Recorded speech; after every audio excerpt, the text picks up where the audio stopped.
Fl-2018 huwa stmat li ser jinġema mal-40 miljun tunnellata ta' skart elettroniku minn madwar id-dinja bħal computers, mobiles u televisions, skart li meta ma jiġix irriċiklat isir materjal tossiku. Fil-jum dinji kontra r-rimi tal-iskart elettroniku, il-Ministeru għall-Ambjent, Żvilupp Sostenibbli u Tibdil fil-Klima organizza attività biex bla għajnuna ta' nies tekniċi iqajjem aktar għarfien dwar apparat elettroniku fost tfal u adulti.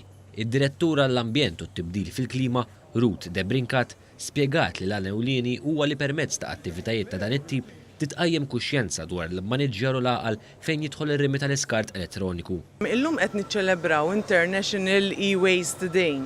Din il-ġurnata qed niċċelebrawha biex inkabbru għarfien dwar l-iskart ta' tagħmir elettriku u elettroniku li m'għandniex naqbdu narmuh, l-ewwel għandna nippruvaw insewwuh imbagħad meta ma jifdalniex użu għalih nirriċiklawh. Din l-attività ġiet organizzata b'kollaborazzjoni ma' Waste Serve Malta u l-Awtorità tal-Ambjent u r-Riżorsi.